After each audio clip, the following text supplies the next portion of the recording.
Numerical ऐसे भी हैं जिनमें आपको ध्यान, जैसे अब ये न्यूमेरिकल मैं कहूँ तो है तो सॉल्व फॉर पी का। डी वाई डी एक्स की पावर देखो 2 दिख रहा होगा, डी वाई डी एक्स दिख रहा है साफ। अगर इसे और थोड़ा ढंग से लिखें तो इस तरह से लिख सकते हो। तो हम इसका फैक्टर नहीं कर पा रहे। अब ये न्यूमेरिकल बढ़िया क्यों है? ये ए है, ये बी है, ये सी है, और ये समझ लो आपका एक्स।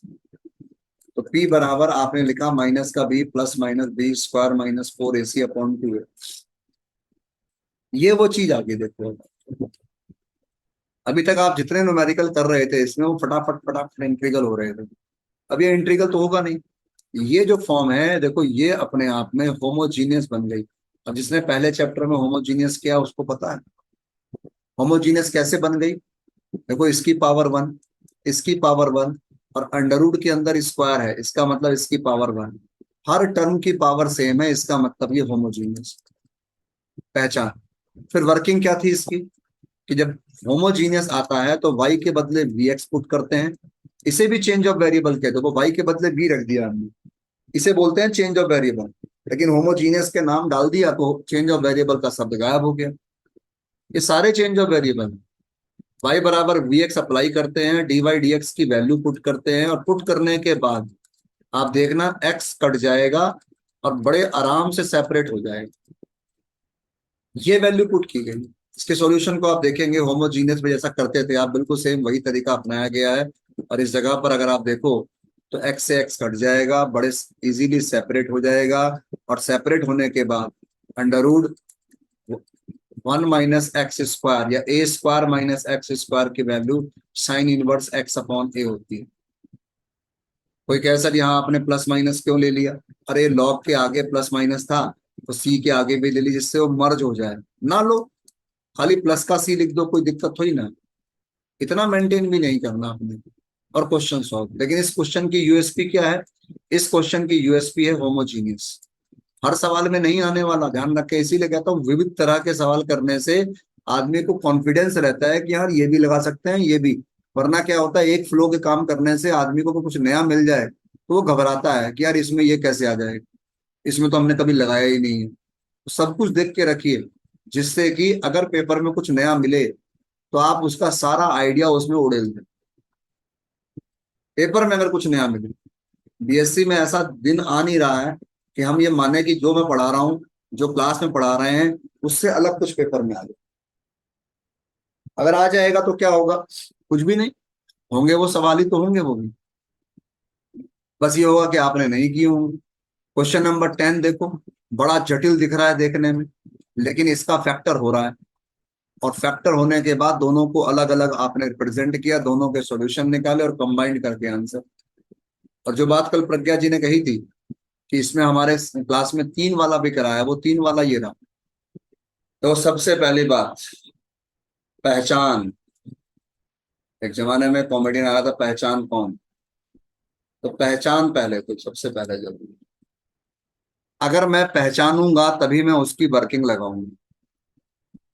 जाहिर सी बात, पहले पहचानना जरूरी है कि हम सॉल्व फॉर वाई में काम कर रहे हैं। देखो कई बार ना ये बातें फेल भी हो। अगर आप ये चीज देखोगे तो ये किसी मैथमेटिकल बुक का पार्ट नहीं है, ये मेरा खुद का सोचा हुआ लिखा हुआ चीज है। और अब ये फेल नहीं हो रहा है।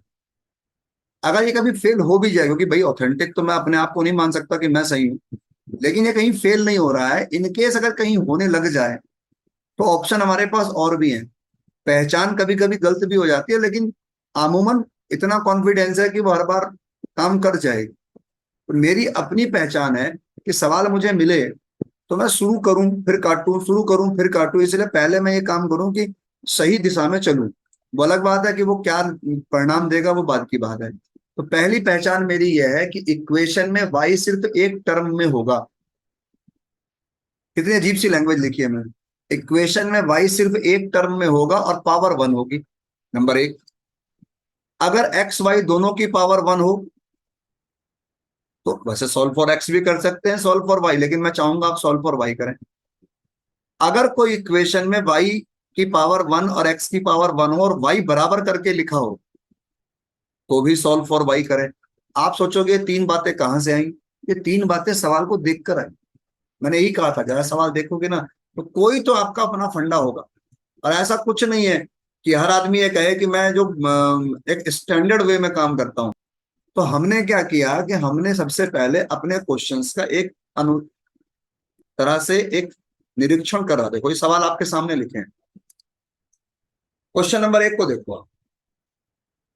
वाई अकेला है, एक टर्म में है, अकेला है, और वाई की पावर 1 है, जबकि एक्स की पावर 1 और 4। तो सॉल्व फॉर वाई हो गया। इसमें देखो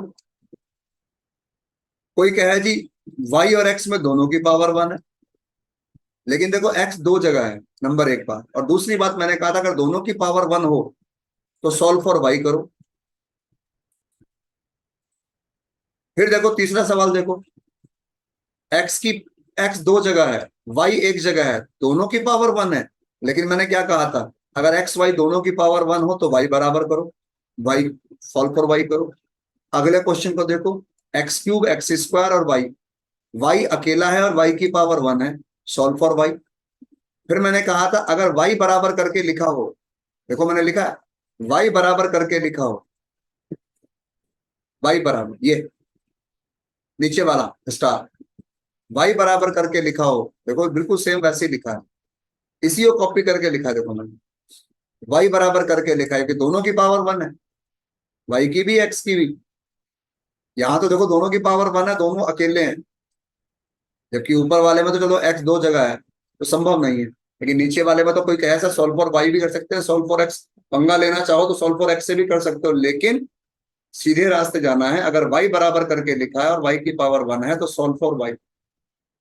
अगला क्वेश्चन देखो, एक्स की पावर भी 1 है, वाई की भी 1 है, एक्स की 1 है, वाई की भी 1 है, तो मैंने क्या कहा by default solve for Y, क्योंकि इसे एक्स से भी कर सकते हैं। तो ये देखो ये पहचान आसान बनाएंगी काम को।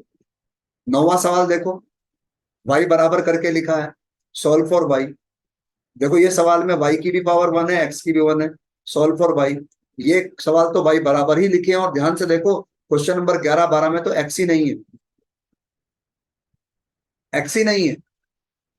तो इतने सारे सवाल देखने के बाद सबसे पहली बात है सवाल ना तो इकट्ठा करें ना नोट्स बनाएं। सोचिए कि इन 12 में से कोई एक सवाल अगर पेपर में आ गया तब कैसे करेंगे और कैसे पहचानेंगे। देखो मैं आपको लगे हाथ सॉल्व फॉर एक्स भी दिखा देता हूँ, लेकिन पता तो रहे कि सॉल्व फॉर वाई और सॉल्व फॉर एक्स में क्या अंतर था।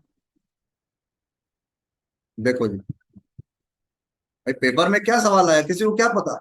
और ये इस चैप्टर का सवाल आता है पेपर में 10 नंबर में या 5 नंबर में जरूर आएगा। और बच्चे फिर वही वाली बात है कि कुछ गिने चुने सवाल इंपॉर्टेंट होते हैं कर लेते हैं हम लोग। अब इसकी पहचान देखो मैंने क्या लिखी है, इक्वेशन में एक्स सिर्फ एक टर्म में होगा और पावर 1 होगी, एक्स वाई दोनों की पावर 1 हो और एक्स बराबर करके लिखा हो। समझे ना, मैंने पहले वाले में लिखा था एक्स वाई दोनों की पावर 1 हो तो वाई के लिए काम करें, और 3 पॉइंट थे उसमें, इसमें 2 ही पॉइंट है। एक्स वाई दोनों की पावर 1 हो और एक्स बराबर लिखा हो तो सॉल्व फॉर एक्स करें। और इसी की झलक आपके सामने देखो सवालों में दिखाता हूं मैं। कॉन्फिडेंस कैसे आएगा पेपर में, मेथड याद रहेंगे, रट भी लोगे आप, पर पेपर में जब पहचान ही नहीं पाओगे तो कैसे पता लगेगा। देखो y बराबर 2px y स्क्वायर, तो देखो y दो जगह है और x एक ही जगह है, x की पावर 1 है लेकिन y की पावर एक जगह 1 है एक जगह 2 है, सॉल्व फॉर x। अगला क्वेश्चन देखो, y दो जगह है x एक जगह है अकेला, जबकि यहाँ y की पावर भी 1 है लेकिन x अकेला है और पावर 1 है, सॉल्व फॉर x। अगला देखो y बराबर लिखा है लेकिन y दो जगह है, x अकेला और पावर 1 है, जबकि कोई कह सर वाई की भी 1 है, वाई बराबर लिखा है, लेकिन जब वाई बराबर पहले वाले सवाल में था तो उसमें वाई सिर्फ एक जगह था। तो सबसे बड़ी बात है अकेला और पावर 1। अगला सवाल देखो क्वेश्चन नंबर 4, एसजे की बुक देखोगे तो ये सवाल सॉल्व फॉर वाई में छपा है, सवाल नंबर 12। और ताज्जुब की बात है कि बच्चे जब करते हैं उस सवाल को तो कोशिश करते हैं आंसर निकल जाए, कैसे निकल जाएगा, वो सॉल्व फॉर वाई का सवाल ही नहीं है। किताब बनाने वाले को क्या पता है, वो तो नकल करके टेप करके बुक छपती है, मैंने कहीं से इकट्ठा किया, आप सारे स्टूडेंटों को बांट दिया। मैंने कहा भाई तुम सबकी जिम्मेदारी है इसको इकट्ठा करना, एडिट करना, और बाद में मैं करेक्शन कर दूंगा। अब बुक छप गई, और जी नाम हो गया भाई फलाने की तो बुक आती है मार्केट में। भाई साहब, मैथ को तो कहीं ना कहीं से चोरी किया। हाँ, किसी ने बहुत पहले लिखी हो तो उसकी कह नहीं सकता, लेकिन 70-80 सालों में जितनी मैथ की बुकें छप रही हैं फिलहाल, बीएससी लेवल की या एमएससी लेवल की, वो सब एक दूसरे को टेप के छप रही है। एक राइटर मर जाता है, पब्लिकेशन बंद हो जाता है, दूसरा आदमी उसको चुरा लेता है। मेरे पास पड़ी है बहुत सारी किताबें, कल को चाहो तो मैं भी छाप सकता हूँ, तो उसमें कोई बड़ा काम नहीं है। इस सवाल को देखो, एक्स की पावर एक है, अकेला है, लेकिन वाई दो जगह है, तो ये क्वेश्चन सॉल्व फॉर एक्स से होना चाहिए। इस सवाल में देखो एक्स की पावर वन है, इस सवाल में एक्स की पावर वन, देखो इस सवाल में एक्स की भी वन है, वाई की भी वन है, लेकिन एक्स बराबर लिखा है, तो सॉल्व फॉर। इसमें देखो वाई स्क्वायर है, वाई है, और एक्स की पावर वन है, सॉल्व फॉर एक्स होगा। तो पहचान आ रहा है आपको एक्स और वाई का? Yes sir. तो सबसे बड़ी बात, मैडम ने क्लास में जो भी सवाल कराया, याद है कोई सवाल कौन सा कराया था मैडम ने? इनमें से कौन सा था? सर स्टार्टिंग के फर्स्ट, ये जो दो है ना, वन और सेकंड, ये ये वाला, कराए थे मैम ने क्लास। ये कराया था, ओके। अब देखिए, यस सर। अब मैडम ने ये सवाल कराया है, बहुत बढ़िया सवाल कराया है मैडम ने, और यही दोनों में से ही पेपर में कोई आ जाएगा, सेस्टल में, और हो सकता है मेन पेपर में भी आ जाए। तीसरा सवाल देखो ये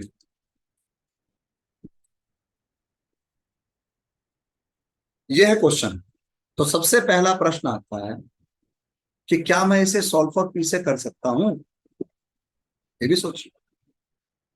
आप कहोगे यार फैक्टर करेंगे तो फैक्टर हो जाएगा क्या?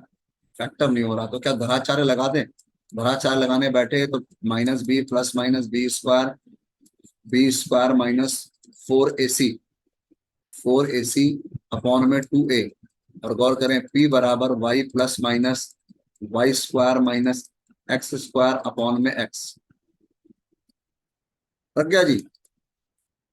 हो सकता है क्या ये सवाल?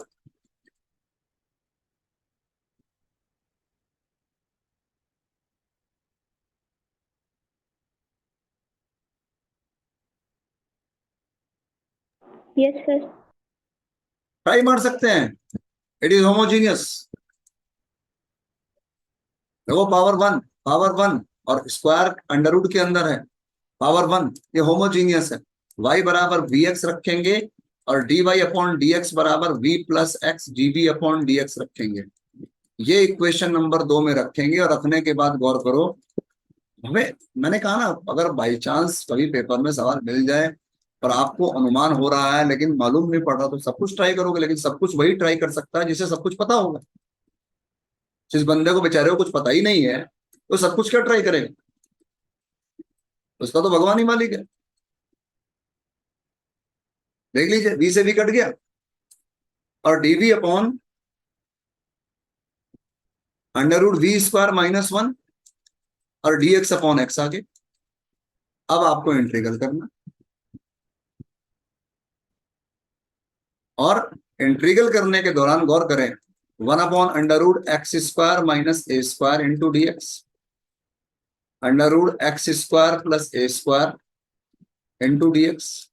इनके इंटीग्रल वैल्यूज अगर याद रहे तो बढ़िया है।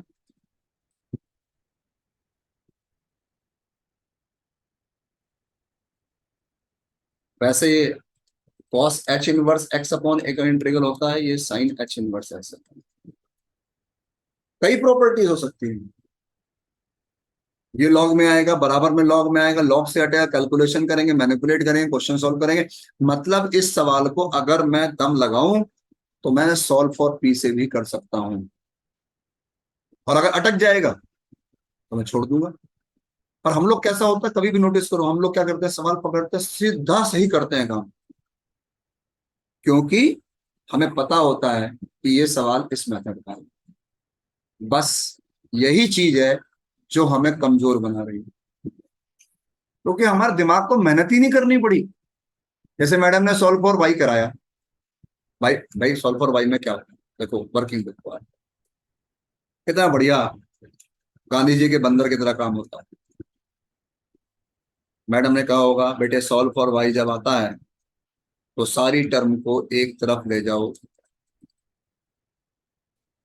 और मैं तो जरूर कहूंगा, मैं तो ऐसे ही कहता हूँ कि सारी टर्म को एक तरफ ले जाओ और वाई बराबर,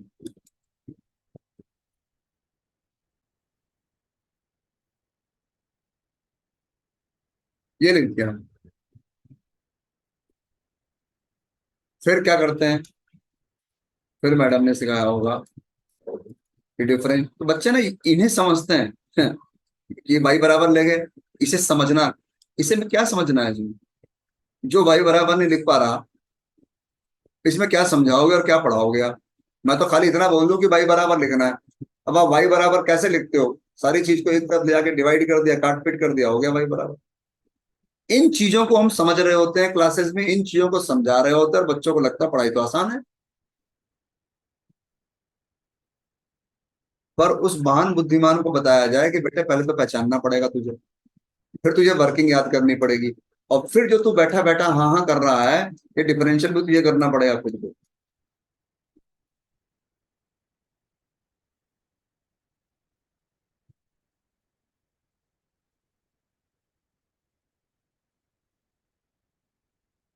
ये T Y upon D X की वैल्यू पी होती है। फिर मैडम ने आपको,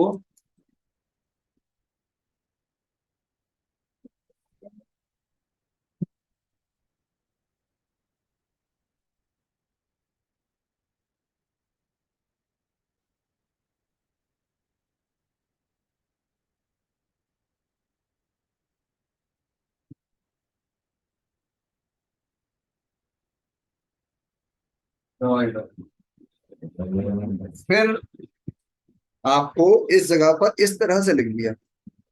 अब क्या करेंगे सर, अब ये पी और पी बाई टू को सॉल्व करेंगे, ये आ जाएगा बराबर में पी बाई टू, यहाँ आ जाएगा बराबर में वन अपॉन टू पी, यहाँ आ जाएगा एक्स अपॉन टू, माइनस में आ जाएगा x upon P square, into में आ जाएगा डीपी अपॉन डी एक्स। फिर क्या है सर, फिर क्या होगा, फिर आप इस जगह पर गौर करिएगा, एलसीएम इकट्ठा करना है आपको, नोटिस करिएगा। आपको इस जगह पे सबसे पहला काम है इन्हें इकट्ठा करना। आपने अगर नोटिस किया हो, सॉरी यहाँ पर टू रह गया, क्षमा चाहूंगा, सबसे पहला काम है इस जगह पर आपको अब इकट्ठा करना। देखो मैं इकट्ठा कर रहा हूँ, P minus one upon P plus x common, one upon P square minus one into D P upon D. ध्यान देना, मैं इन सबको उधर ले गया, एक्स कॉमन ले लिया, और कॉमन लेने के बाद हाथ पांव फूलते हैं सवाल करने में। चलो मान लो एलसीएम ही ले लो,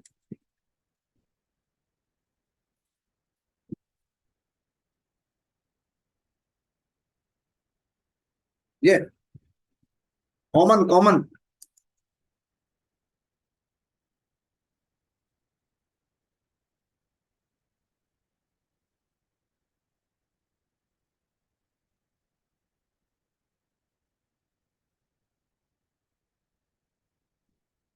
ये रहा, और से देखें, इस जगह पर हमने और आपने क्या किया सर, सबसे पहले इन दोनों को इधर ले गया मैं, आपका अगर टू कहाँ चला गया, टू जीरो में, काट दो इसे टू को।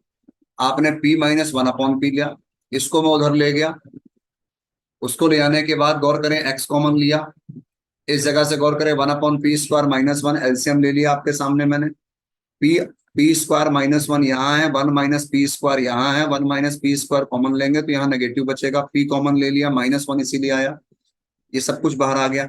दो फैक्टर आ गए सर, जब दो फैक्टर आते हैं तो जिस फैक्टर में डीपी अपॉन डीएक्स होता है उसको जीरो के बराबर लिखिए, सेपरेट करिए, और इंटीग्रल कर दीजिए।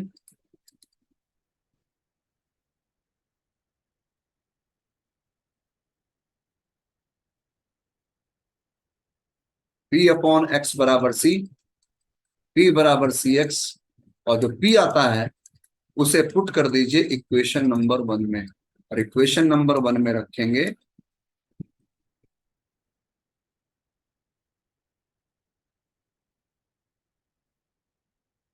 गौर करें, आपकी और मेरी वैल्यू x कट जाएगा, ये बचेगा c square x square minus 2cy plus 1 बराबर 0, और आंसर जाओगे देखने तो आपके नोट्स में आंसर ये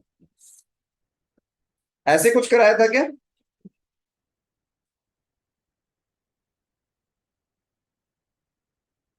यस सर। और मैडम एक बात बताना, शायद हो सकता बताई भी हो, भूल गई।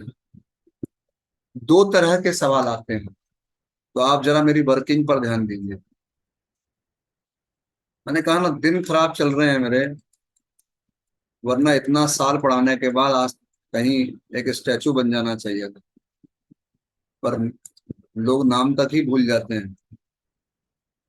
हमने यहाँ इतने सिस्टमेटिक वे में वर्किंग लिखी है, ऐसी वर्किंग कहीं नहीं लिखी। भाई कह जी आपने कहाँ से लिख ली, आप लंबी लंबी फेंक रहे हैं। भाई मैंने तो जब बहुत सारे सवाल किए तो मैंने पाया दो तरह के सवाल हैं, तो मैंने आपके लिए वही वर्किंग बना दी।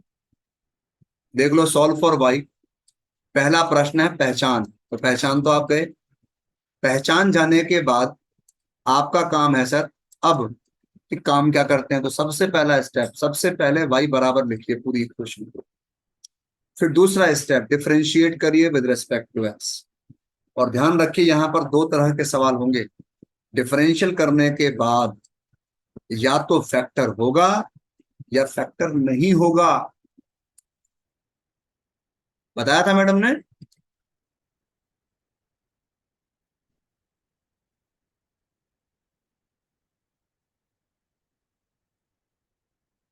या तो फैक्टर होगा या तो फैक्टर नहीं होगा।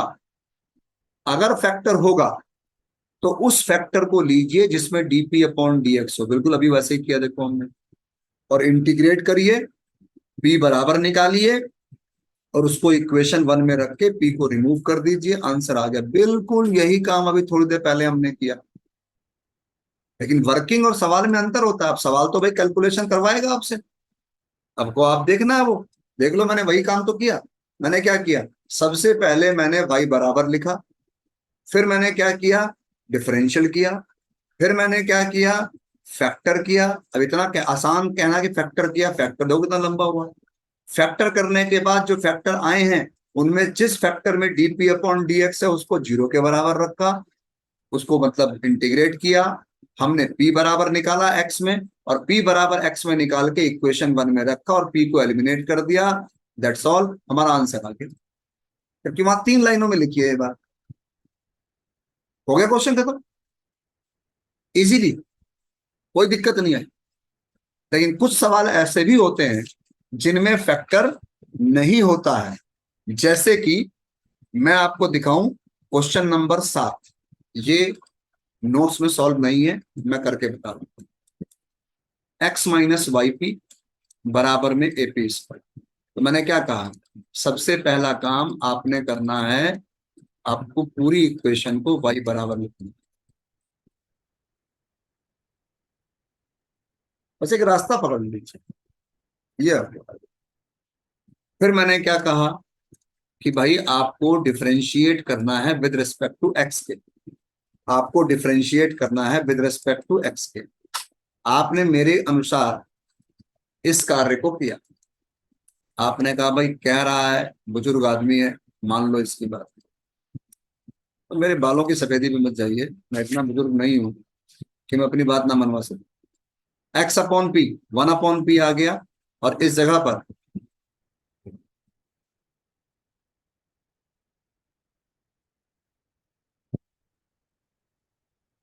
इस जगह पर गौर करिएगा, हमने और आपने minus x upon P square लिखा, डीपी अपॉन डीएक्स लिखा, माइनस का ए डीपी अपॉन डीएक्स लिखा। हो गया। फिर क्या सिखाया हमने, भाई डी वाई अपॉन डीएक्स की वैल्यू, ध्यान देना, झटका लगने वाला है। Minus A D P upon dx। अब गौर करिए, क्या यहाँ फैक्टर हो रहा है, कॉमन आ रहा है? प्रश्न ये होता है। अब ये हमारे लिए सोचने का विषय है, यहाँ पर कुछ भी कॉमन नहीं आ रहा है।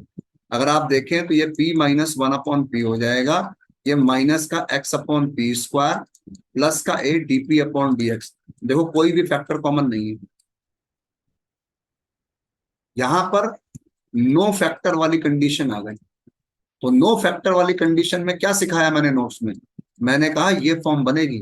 जब फॉर्म पता होगा तो खुद ही बना लोगे, लेकिन जब पता ही नहीं होगा करोगे क्या? ये फॉर्म बनेगी, D X upon D P function of P x की पावर वन और 5p। तो सबसे पहले डीपी अपॉन डी एक्स को D X upon D P बनाऊंगा मैं, क्योंकि मुझे पता है कि भाई ये होने वाला है। तो मैंने D X upon D P बनाया। बराबर में गौर करिएगा, लिखा है minus x upon P square minus का ए। फिर मैंने इस D X upon D P के आगे वन लिख कर दिया। ये हो गया पी स्क्वायर माइनस वन, ये minus x upon P square minus का ए। फिर D X upon D P ये हो जाएगा plus x P square minus one, और ये हो जाएगा माइनस का A P and P square minus one. और आप देख लो ये लीनियर फॉर्म बन गई बिल्कुल इसके जैसे, D X upon D P x की पावर वन। देखो D X upon D P x की पावर वन। फिर ध्यान से देखो एफ पी और 5p फंक्शन ऑफ p। देखो ये रहा एफ पी और ये रहा 5p। बन गई या नहीं बन गई फॉर्म?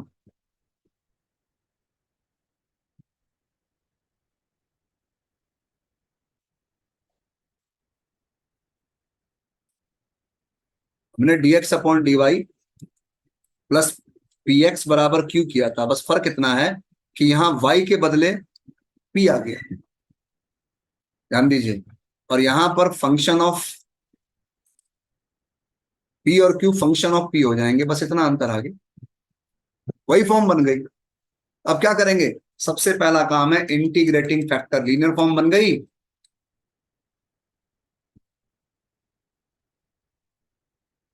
बस y की जगह p चल रहा है और इसको आपको इंटीग्रेट करना है। One upon P square minus one को इंटीग्रल करना है, और इंटीग्रल करके जो आए फिर सॉल्यूशन निकालना है। x into integrating integrating into Q into d x. तो dx की जगह dp आएगा, सॉरी dy की जगह dp आएगा और प्लस में c। और सॉल्व करके x निकाल लेंगे, और x की वैल्यू को फर्स्ट में रखेंगे, y निकाल लेंगे। और गौर करें x और y ये जो दोनों निकले हैं इन दोनों को लिखें और इस द सॉल्यूशन करके खत्म करें। ये वर्किंग हो, अगर आप नोट्स में जाएंगे तो इस तरह की वर्किंग लिखी है। अब मैं वर्किंग दिखा दूं आपको, सवाल तो तभी कर पाओगे आप। ये लिखा है देखो, कितना आसान लगता है देखने में। y बराबर लिखें, डिफरेंशियल करें, और डिफरेंशियल करने के बाद अगर फैक्टर नहीं आता है तो ये फॉर्म आएगी जो कि लीनियर फॉर्म है। बस फर्क इतना है कि dx अपॉन dy की जगह dx अपॉन dp आ गई। फिर मैंने क्या लिखा है, फाइंड x इन p। x अलग निकलेगा, फिर उस x को y में रख, इक्वेशन वन में रखोगे y अलग निकलेगा, मतलब अलग अलग आंसर दिखेंगे आपको। x अलग दिखेगा, y अलग दिखेगा। हो सकता है इनको मैनिपुलेट करके आंसर देते हैं, लेकिन मैनिपुलेट ना हो तो आंसर ऐसे ही छोड़ देते हैं इसमें, x बराबर p की फॉर्म में और y बराबर p की फॉर्म में। ध्यान रखना ये भी p की फॉर्म में होगा, और लिख देंगे it gives the solution, that's all.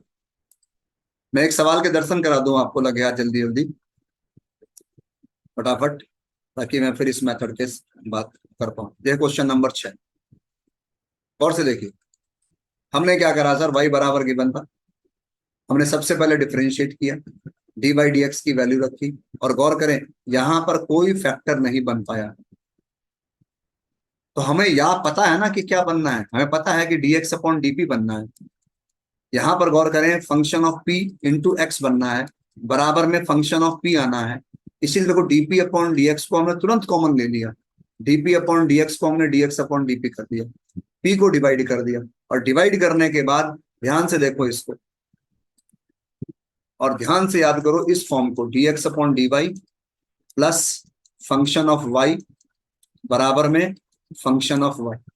यहां पर आपका f ये हो गया, देखो तो इंटीग्रेटिंग फैक्टर निकालेंगे, e की power F Y D Y करके, लेकिन यहाँ पर क्या है, पी है, पी, तो f p d p, finally e की पावर 2/p इंटू डी। तो लीनियर फॉर्म मैंने इसीलिए कहा था, बहुत काम की चीज है, कई जगहों पे आती है। तो लीनियर फॉर्म का वीडियो इसीलिए दिया, देखो ये पी स्क्वायर आ गया। और इंटीग्रेटिंग आने के बाद x into integrating, integrating into Q, Q की वैल्यू 2 है, इंटू में डीपी प्लस सी। और गौर करें एक्स बराबर, देखो नीचे निकाला गया, आगे एक्स बराबर, ये रहा एक्स बराबर आ गया देखो पी में। और एक्स को इक्वेशन 1 में रखकर वाई बराबर निकाल लिया। और देखो आंसर ऐसे लिखते हैं इसका, एक्स बराबर कॉमा वाई बराबर gives the solution of first, that's all, question का क्या कहते हो? Yes sir. मतलब आसान खेल नहीं है, आसान नहीं है जितना आसानी से क्लासेस में होता है। और जो बच्चे के चेहरे पे कॉन्फिडेंस दिखता है, वो मैंने कहा ना सिर्फ इसीलिए है अभी तक जिंदा, क्योंकि उसका पेपर में कोई नुकसान नहीं होगा। जिस दिन नुकसान होना शुरू हो जाता है उस दिन मालूम पड़ता है बंदे को महत्व। आप अपना काम देख लीजिएगा और अन्य का काम देख लीजिए, नंबर बराबर आ रहे हैं आप लोग, उसकी वजह क्या है?